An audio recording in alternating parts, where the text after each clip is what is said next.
Another busy night, a cold one, but we're used to that, right? Here it's the heartland. We're a hardy bunch, but probably the number one topic in the halls of the state capitol today was, boy, is it cold out there. Everybody was talking about how cold it was. I did bump into Senator Tony Grinberg earlier, and he was going from the Peacock here over to another meeting a block or so away and had no top coat on. I said, seriously? No coat, Senator? And he said, I got one in my car. I'll be fine. So, but other than him, I think everybody else had a coat and some reinforcements. It's a cold night, but you know what? It's warm inside the Peacock Alley. Another hour of the Legislature Today radio show. Hi, everybody. I am Scott Hennon.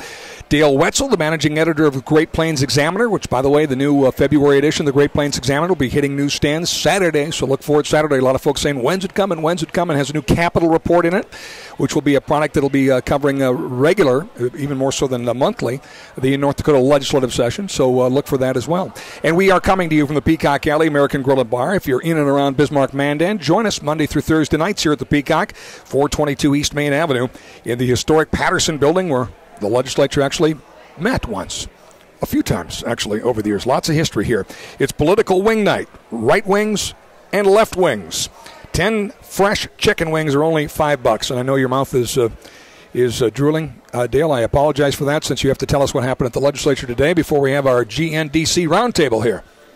That's true. You're jacking me around with chicken wings here before I have to talk. Throwing you off your game a little bit, right? Oh, no, not really. No, okay, good. You have to do better than chicken wings. Nothing could do that. Nothing can throw Del Wetzel off his game. Anyway, the Thursdays and Fridays in the legislature are what are called two-day committee days. And what that means is the legislature has committees that meet 3 days a week, and then committees that meet 2 days a week. And then there's the budget committees, which meet 5 days a week. The significance of this is the two-day committees generally handle fewer bills. And so there are fewer bills to deal with in a general sense. But one of the exceptions is the Natural Resources Committees in the Senate and House. They deal with energy bills. They also deal with hunting and fishing, which is always a popular subject in the legislature in North Dakota. And the House Natural Resources Committee today heard details on a number of bills that deal with landowner rights in western North Dakota.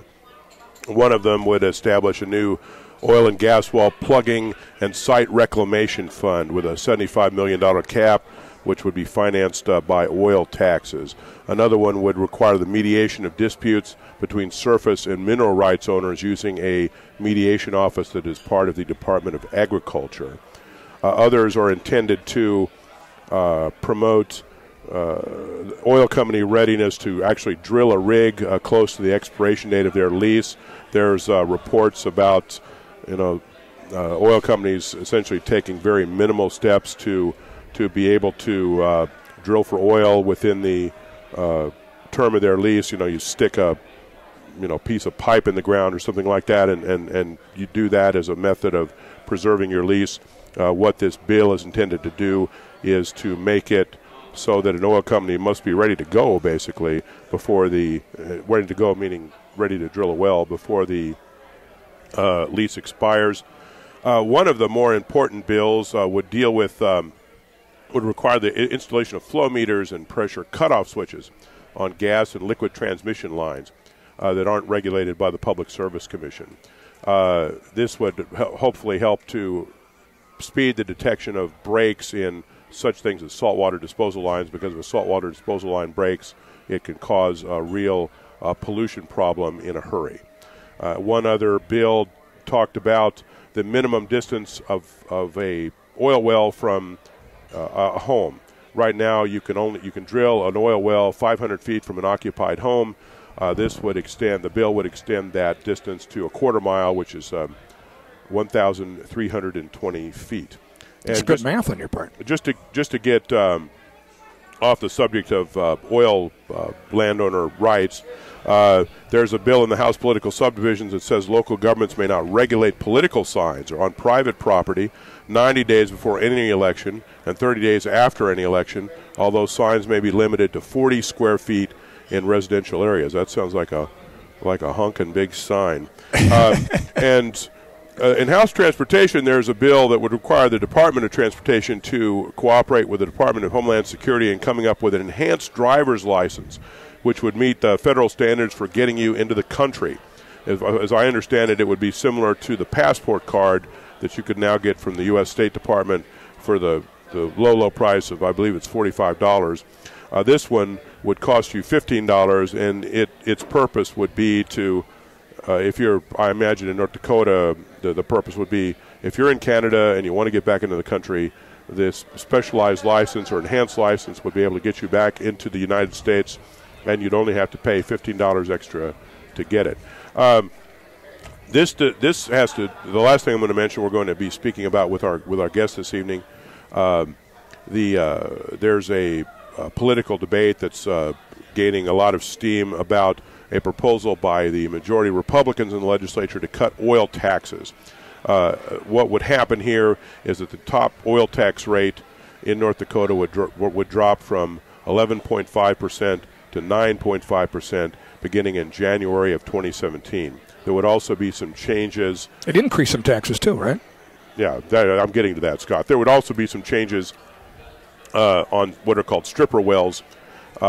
Stripper wells right now pay a lower rate of tax, but the stripper wells, the way the stripper well law is worded, the way it's structured, some wells that are actually high-producing wells are qualifying for stripper well tax treatment. This bill would get rid of that element of North Dakota oil taxation, which would mean that certain wells that are now considered strippers, even though they should not be stripper wells, would be taxed at a higher rate. The Democrats in the legislature don't like this idea because they say that it essentially amounts to a mammoth tax break for the oil industry in the future.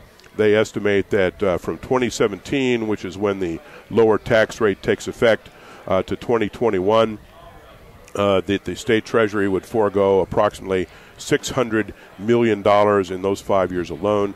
In order to come up with this assumption, they're using a Department of Mineral Resources projections on the number of new wells that are going to be drilled during that period of time, and they're assuming an $80 per barrel price of oil, and these are all projections that are in line with what the state budget office and the tax department and the Department of Mineral Resources have put forward. And essentially, this is the first bill in the legislature where there's essentially being a partisan line drawn in the sand. The Democrats are saying, do not cut taxes for oil companies. The industry is doing quite well under the present tax regime, and by cutting the top tax rate, North Dakotans are going to be foregoing a lot of money, and therefore it is not justified. Well, what the counter argument to this is that North Dakota's top tax rate is fairly high when compared to other states, and that capital that invests in the oil industry is quite mobile and can go elsewhere if North Dakota's tax climate is not competitive. And the Democratic response to that basically is, okay, when that happens, we'll deal with it then. It's not happening now, therefore we don't need to deal with it now. And so this will be an interesting situation. I mean, a similar bill came up 2 years ago, but it was late in the session. It really didn't get any traction. Now there's plenty of time during this session to have a full-on, full-throated debate about what the tax rate on the oil industry should be and what appropriate tax policy is in western North Dakota when it comes to taxing rising oil production. All right, well, we'll include that in our roundtable. Andy Peterson from the Greater North Dakota Chamber of Commerce, along with one of their top lobbyists, man, has been around the Capitol a lot of years. Bill Shalhoob is here to talk a little bit about these issues and more, and always good to have our friends in from GNDC to sort of handicap what happened in the legislature this week and look ahead a little bit as well. So Dale Wetzel is here, managing editor of the Great Plains Examiner and Great Plains News, to talk with our guests about the week that was. First of all, we have Andy Peterson, the president of the Greater North Dakota Association, Greater North Dakota Chamber of Commerce, and we have Bill Shalhoob. Gentlemen, what do you think about this proposal to revamp oil taxes in North Dakota, reduce the top rate, and the arguments pro and con? Yeah. I have to say, Dale, first of all, we have not had enough of time to look at this bill to see what it really does and take a real position on it. I'm just going to add to your analysis a couple things. First of all, when we talk about oil, we not only have to talk about the rate, as Scott mentioned, at 11.5%, we have to talk about what the effective tax rate is, and that is the tax rate with all of the exemptions that are there now for new wells, all of the exemptions that exist for stripper wells and all that kind of thing. North Dakota at one time had a effective tax rate with all the exemptions built in of around 10%, maybe just over. Because of the high productivity in the Bakken wells, that rate today is about 10.8. It's not anywhere near the 10.5 or the 11.5 that's charged. I guess that's near, but at any rate, it is below, the effective rate is below the actual rate. The second thing that's important in this discussion is the distinction of stripper wells versus stripper well properties. And I think under current law that if a well becomes a stripper well and at some point the company goes in and puts the second, third, fourth, fifth, sixth, or seventh well on that thing from the same well pad, the tax under the current law, the thinking is that the tax will continue at the stripper rate. And that's what they call the concept of stripper well properties. And the third element that's entering into this is the present oil cap. If I think it's the price of oil falls below like $52.50 for any consecutive 5 or 6 month period, the whole 6.5% extraction tax goes away until it gets above that number for another whatever that thing is. So the idea, I think, is to redefine stripper wells. The idea is to redefine, to eliminate the cap on the trigger on the lowest side, so North Dakota would never be without the extraction tax, and then to come up with a formula, given all those things, that creates a sure and certain revenue stream for North Dakota. Now, we have not seen a fiscal note, and I don't know where the Democrats, their caucus, got their numbers, but we haven't seen any real good analysis of what happens in 2017 or 2019 and those kind of things. And I'm not honestly sure how you can say that, given you don't know what the price of oil is and you don't know what the production is going to be. Right now we're producing about 750,000 barrels a day. According to industry people we talk to, that number is going to grow to somewhere between 1.2 million and 1.5 million barrels a day, so you've got all that other revenue coming in there. Harold Hamm says it's going to go to $2.5 million a day. God bless him. I hope he's right. But all those factors have to be considered when talking about this subject, and I think it's an important decision. We need to thoroughly vet it before we do that, and I think the Chamber will probably take a look at all of those things before deciding that this is a good idea or an idea that we can support or not. I thought the bill was a good place to begin the discussion. Came as kind of a surprise to us, in terms of when it was dropped in and all that. But it's a discussion worth having, and there may be some merit to it. We're just not sure. Bill, I think that you've covered the bases on that one pretty well. It kind of reminds me of a debate that they're having over in Minnesota right now. In Minnesota, they're talking about lowering the sales tax, but then they're talking about spreading it out. And so at the end of the day there, what happens is that taxes are raised by $4 billion. They have a $1.1 billion shortfall, and the business community hates it over there because even though it lowers the rate, it moves it to everything, and then, of course, it generates more because it's business-to-business sales tax and those kinds of things. So in a way, it's kind of like that dynamic over there, and I think Bill's entirely correct. I think you have to look at the details of this thing before you make any analysis.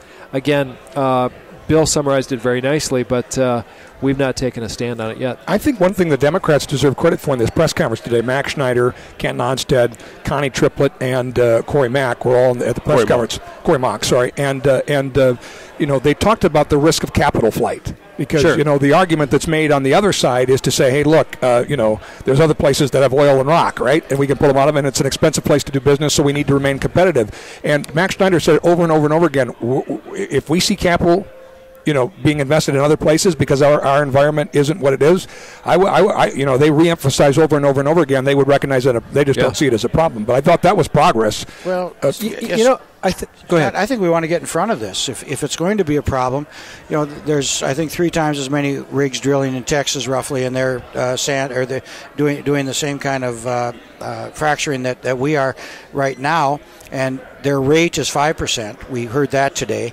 We don't know what their effective rate is because there's other things that go into that.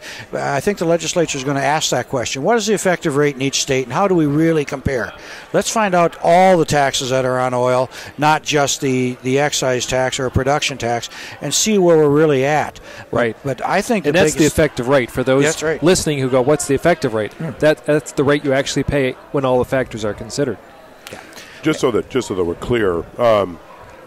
When there's talk about the loss of tax revenue, it would be the loss of tax revenue over what you would get if the same production increases happened, the same oil price prevailed, and the same 11.5% tax rate was in place. Well, it doesn't mean an actual loss in tax revenue. It means less of an increase in tax revenue because the production assumptions that the Democratic numbers are based upon is that oil production is going to grow from 2017 to 2021 by another 300,000 barrels a day. Right now, as you mentioned, Bill, it's about 750,000 barrels a day.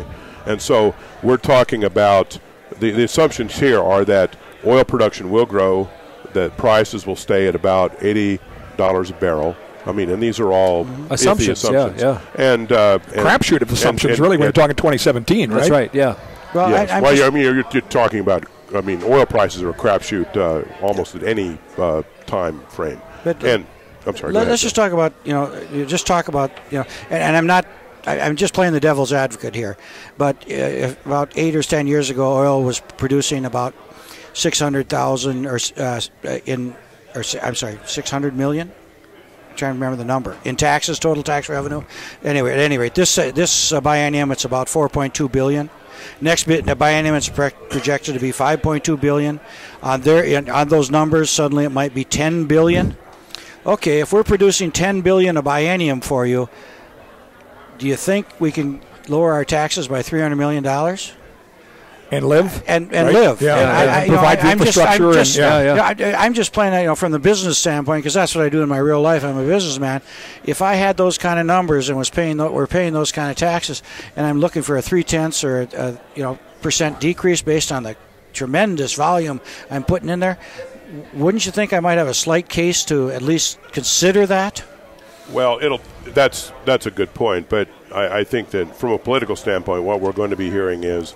The Republicans want to cut taxes on the oil industry. It's going to cost the North Dakota taxpayer $600 million over 5 years, and there'll just be those factors or that assertion will be made over and over and over again. And I'm just wondering how your gentlemen's opinions on how Republicans or people who support the idea of a revamped tax structure for the oil industry and maybe a lower top tax rate are going to deal with arguments of that nature because, frankly, I think they make sense to the person in the street. I mean, they look, why do they need a lower tax rate? They're going great guns out there. What do they need this for? Let me just compliment the Democrats in this case.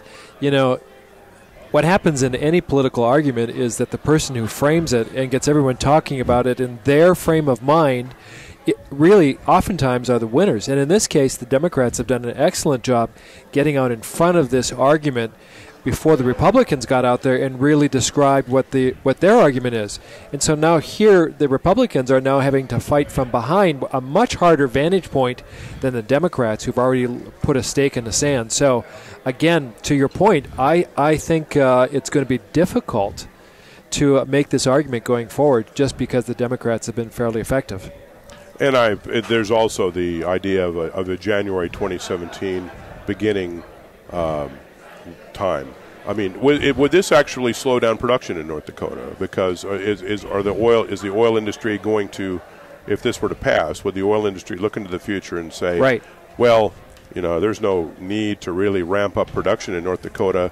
here because we're going to be paying a lower tax rate in a few years. Well, there's that point. It really, the world runs on incentives. Bill is a business guy, and you invest your capital where you can make the most money when you take a risk. And really, it's the law of unintended consequences with the policy that gets passed. What do you think, Bill? Yeah, I think there's somewhat of that danger, although leases are there. Leases still have to be perfected. Oil is still flowing.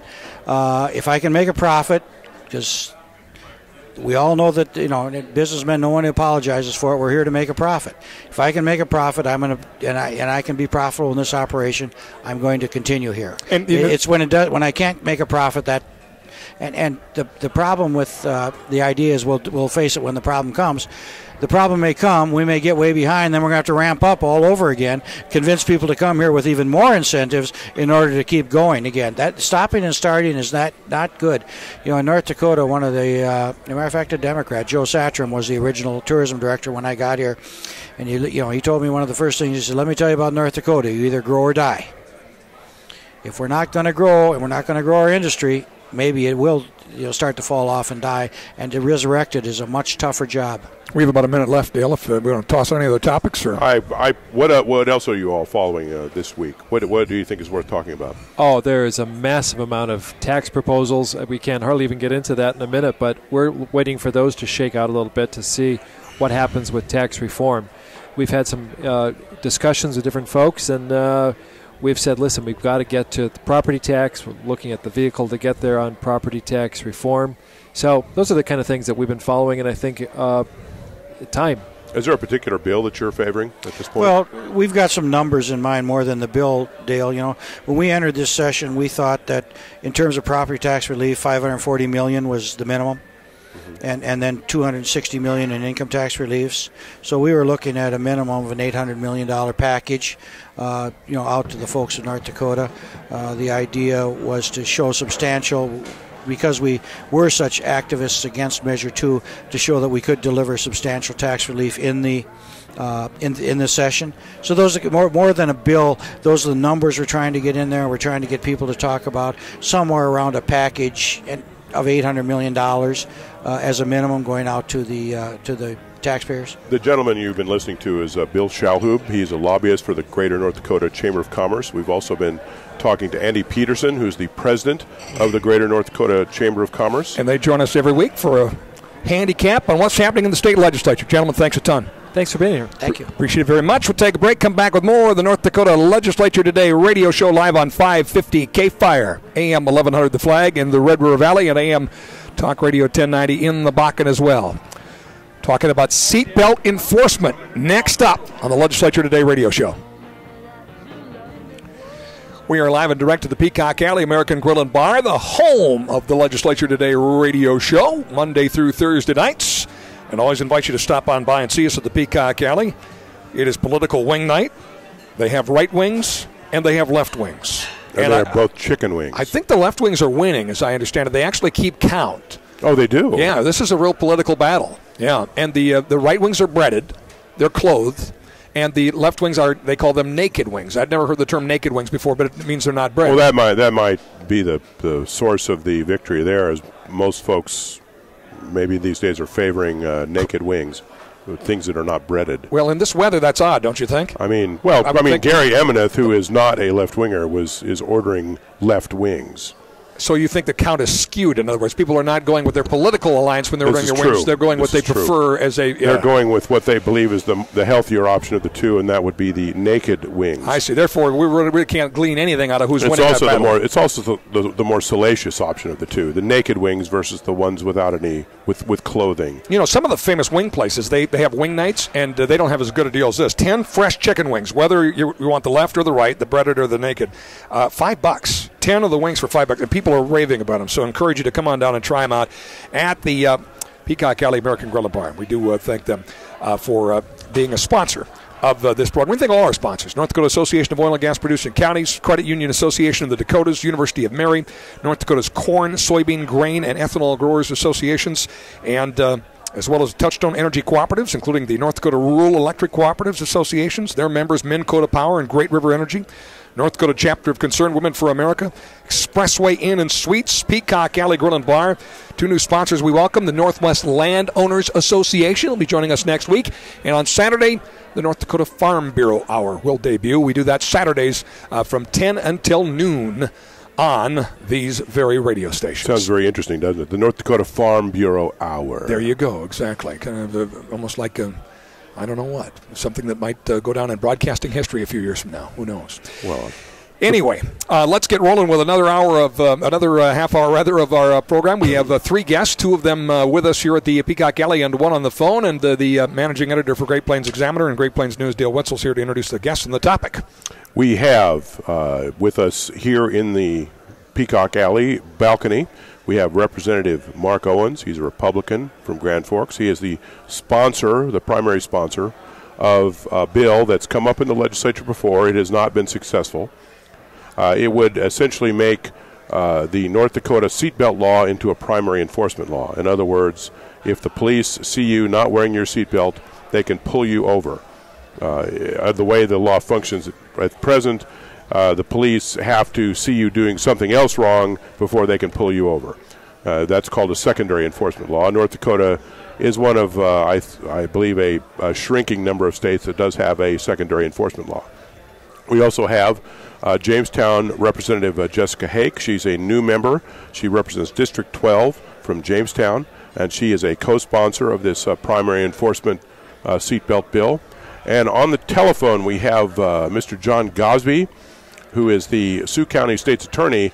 But the reason we're speaking to him this evening is that when North Dakota's original compulsory seatbelt use law came into effect, these many years ago, Mr. Gosby was a big opponent of it, and he led initiative and referendum campaigns connected to the seatbelt law.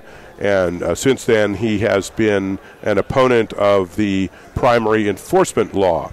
Welcome, everyone. John, can you hear me? Yes, I can. Buckle up, don't get caught breaking our governor's seatbelt law. Oh, my goodness. I didn't realize you were going to be singing. Song. Should I keep the day job? You should. In fact, I think you should give up the night job.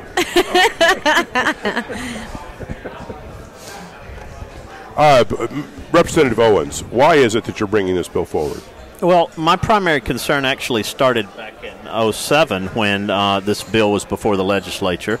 And what I noticed in the statistics from the use, I was really focused on DUIs. And my primary interest is that in multiple cases when people are out drinking, night or day, I don't care when, and I've seen it in a number of cases, even during the day, they go out to get in their car, and they're ready to go home, and they may be driving down a road where they know that it's patrolled, or they know they will be on a route that is likely to be patrolled. They're so focused on driving properly so that they won't get stopped that they don't think to put on their seatbelt. And this is evidence if you go back through the history of the fatalities in North Dakota. You can see the alcohol-related fatalities and how many weren't wearing seatbelts and how many were.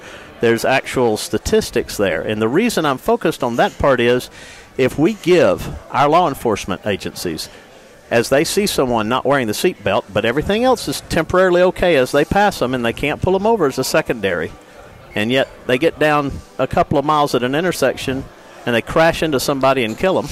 If they could have had that just from that point and seen that they didn't have the seatbelt on and pulled them over, they may have discovered they were drunk, stopped them there, and if we just saved one life from a drunk driver, I think it's worth it. So essentially you're saying that this is an alternative means for police to spot someone who's driving while under the influence. That is what I'm focused on. 50% of the fatalities are alcohol-related. Now, we were on a downswing there in a few years, and here in the past couple of years, it's just started to skyrocket again. Last year, well, in 2011, there were 148 fatalities, and that's already gone up to 170 in North Dakota in 2012. And the key, and what's really amazing is not wearing the seatbelt in both cases, even with that increase, 55%. of those fatalities in both years. Even with the increase the second year, the percentage stayed the same, 55% were not wearing their seatbelt, number one. But what's really fascinating is alcohol-related fatalities in those cases were 55% and 50% respectively. Representative Hake, why did you sign on to this bill? What is your passion on this issue? I'm actually a defensive driving teacher all across the state, so I have seen the statistics and the people that show up in my class. When you go into a crash and you're not wearing your seatbelt, there's actually more harm to the other people in the vehicle that can happen. And so when I tell my students how to drive or the things that to remember on the road, I always say, well, when I drive like my nephew's in the back seat. And if something would happen to me and I would not be wearing my seatbelt, it would injure him. Well, it's so important to remember that it injures other people. And, seatbelt use is already required by law. And if it's not a primary enforcement, how serious are we about safety? Primary enforcement has been proven to be an effective means of decreasing fatalities, reducing severe injuries, and it's, lessening the economic impact sustained from motor vehicle crashes. Mr. Gosby, what do you think of this analysis, and why is it that you don't care for a primary enforcement seatbelt law? I think the analysis is flawed for several reasons. First of all, no evidence has been offered to suggest that it is somehow magically easier to catch drunk drivers because of the seatbelt law. And when this was first proposed back in the late 80s and in the early 90s, when we went through all the referrals, all the proponents said, don't worry, we'll never ask for primary enforcement. And as usual, those promises were broken. Comes back to the old adage that our life, liberty, and property are never safe when the legislature is in session. And this argument of saving one life, that's a shibboleth that's often brought up in many a public policy debate, and I think it's fundamentally flawed, because that would allow anything, if you can argue that it saves one life. There'd be no logical limit, and I could stop absolutely every traffic fatality right now with two laws. One would be a maximum speed limit of 5 miles an hour, and two would requirement to everybody own a tank. And we'd have zero fatalities. Of course, we'd all go broke buying gas for our tank, and we'd never get to work. So if save one life is the standard, then I would ask the sponsors, or I do ask the sponsors, to include a provision in there lowering the speed limit to 5 miles an hour and requiring us all to have at least SUVs. It'd be interesting to very much the sponsors will do that. It'd be interesting to see how high something like that would bounce in the legislature. Mr. Gosby, I'll just put it to you this way: if a policeman sees me in my car driving down the street with a 40-ounce bottle of malt liquor next to my cell, I'm holding it up, I'm drinking out of it. It's obvious that it's a bottle of malt liquor and it's not legal to drink while you're driving. Now, that policeman can pull me over, even though I might be driving straight as an arrow, I might be driving the speed limit, I might be, not violating any other law. All I'm doing is sucking down some malt liquor while I'm driving. Now, why shouldn't that? The policeman can pull me over in those circumstances because he sees me violating the law. Now, if he sees me violating the seatbelt law, why shouldn't that logic apply? Because I don't think there's a huge body of people out there supporting the idea that you should be allowed to drive down the highway slurping down your malt liquor, I guess, whatever your taste is in malt liquor. And this has been put to the test of the people's vote, I think at least 3 times. The people have spoken.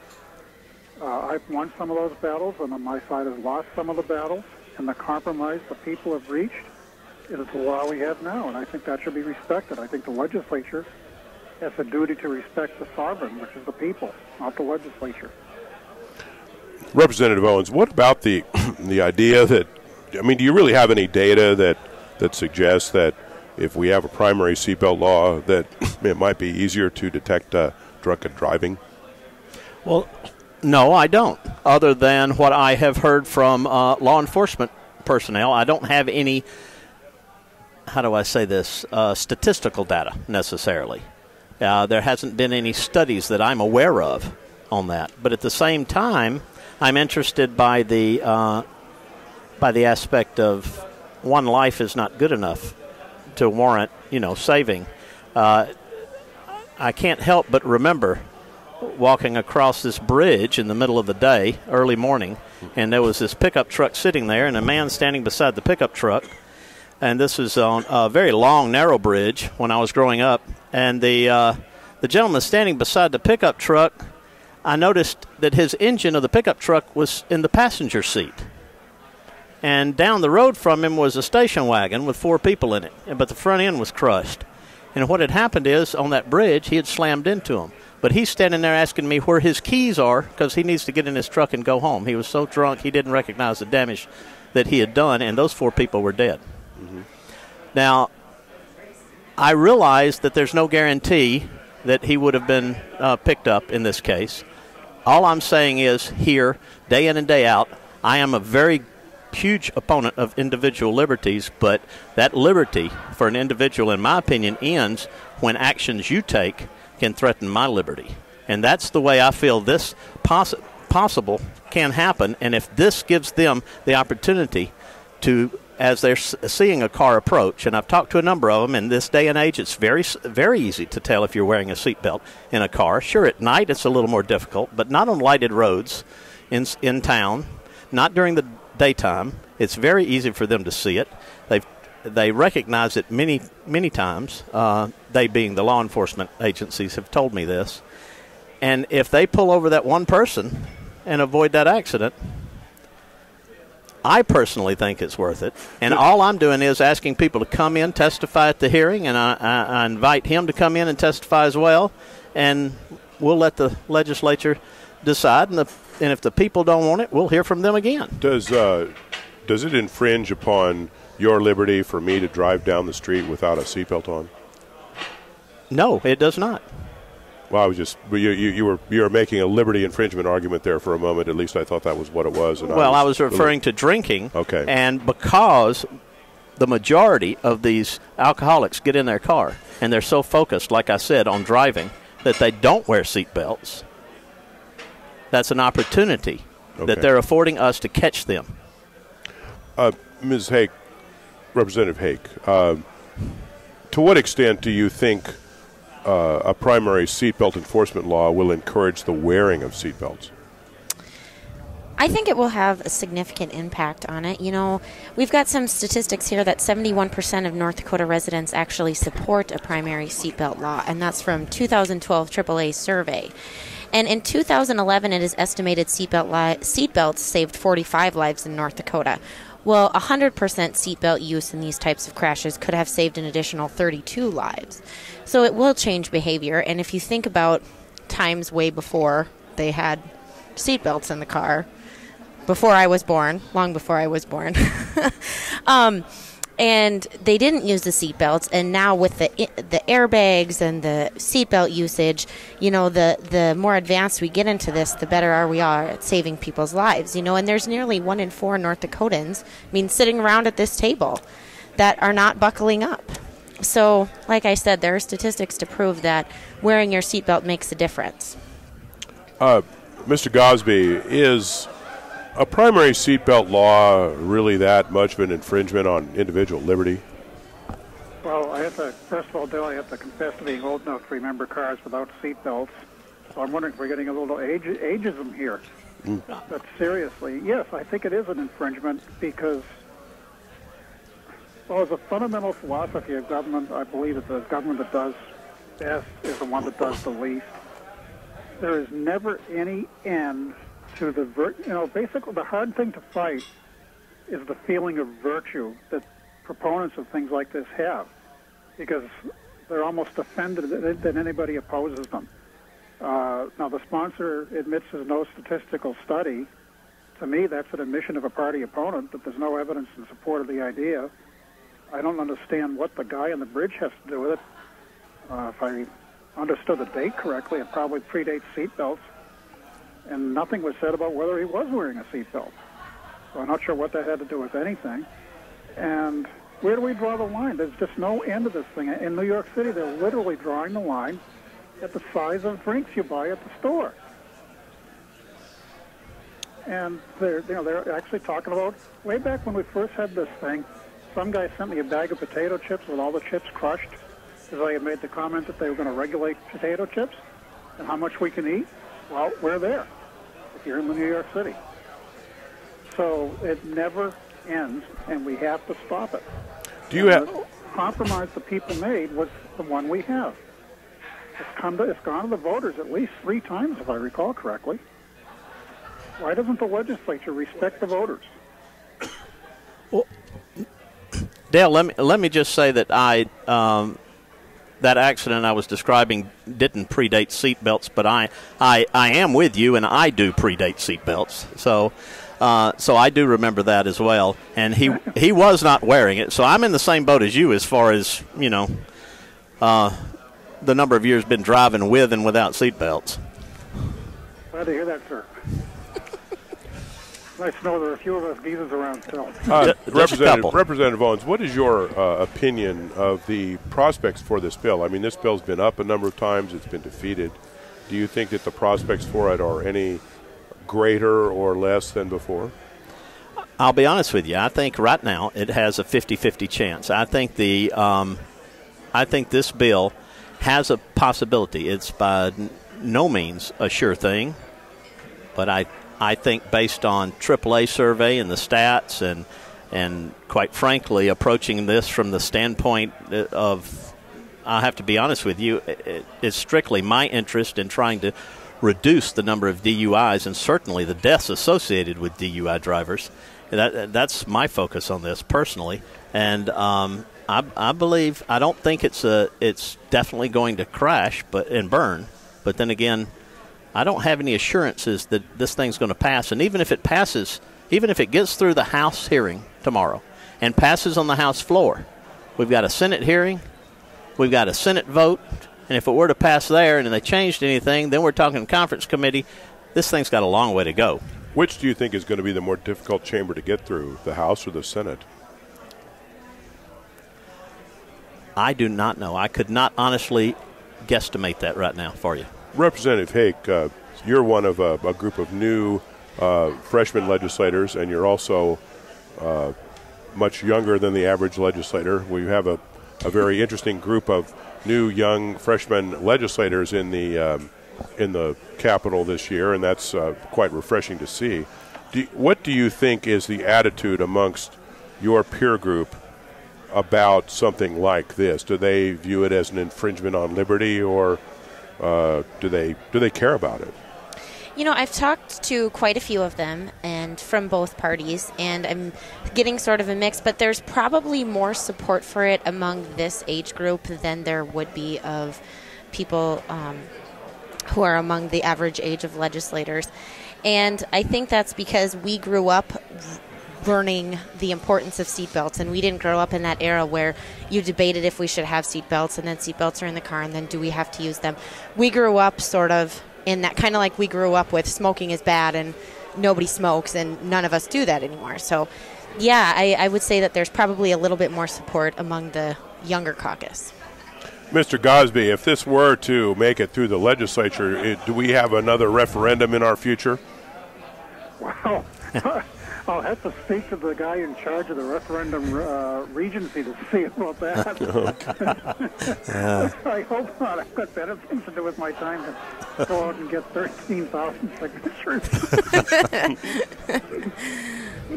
Fair question, I think, though. Do you think that the I mean, you mentioned back when the compulsory seatbelt law was first passed, and it was a secondary enforcement law.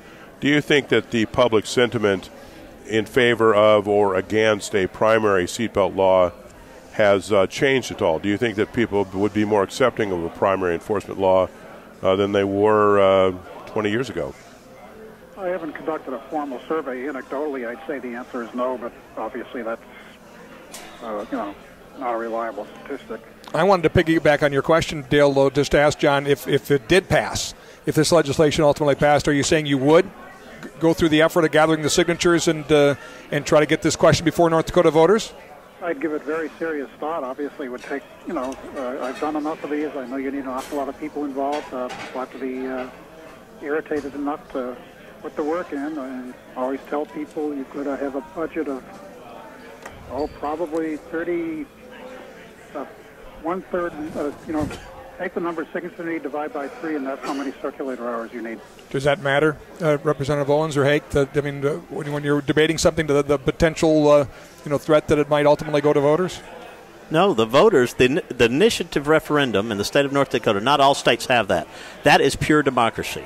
I support that 110%. Would you like that the people have the right to have their voice? Would it pass? Pardon me? Would what you want to do in the legislature pass in that question before North Dakota voters, do you think? Well, I believe so, based on the information that we've garnered and based on, some recent surveys by outside organizations just on seat belts. I think when we add the argument about hopefully reducing DUIs, I think it strengthens it. You're nodding your head as well, Representative Hake.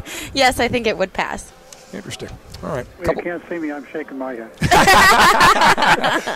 Couple minutes left, Dale. Mr. Gosby, as you know, that there's some proposals, excuse me, in the legislature to essentially make it more difficult to refer and initiate measures. Have you looked at these, and what do you think of them? Yes, I have looked at them, and not much. Could you elaborate a bit on what not much means? They're a disgrace. To me, they're an attempt to destroy the process, a little bit by a little bit. I agree with Representative Owens, 110%, if not 120. I hope he opposes all of those measures. From what he said, I'm counting him to vote, at least vote no on those. We've been speaking to the gentleman you just heard is John Gosby. He's a opponent of primary seatbelt enforcement laws, and he is the Sioux County State's Attorney. Those two things are not related, by the way. We've been talking also to Representative Mark Owens, a Republican from Grand Forks, and Representative Jessica Hake, a Democrat from Jamestown. They are sponsors of a bill that would make North Dakota's seatbelt law into a primary enforcement law. Thank you all for joining us tonight. We appreciate it. Interesting discussion that will continue to follow through the legislative process. This is the Legislature Today radio show with Dale Wetzel, managing editor of Great Plains Examiner and Great Plains News. I'm Scott Helen. We thank you for listening to another hour of the Legislature Today radio show on 550 K-Fire, AM 1100 and AM 1090. Don't go away.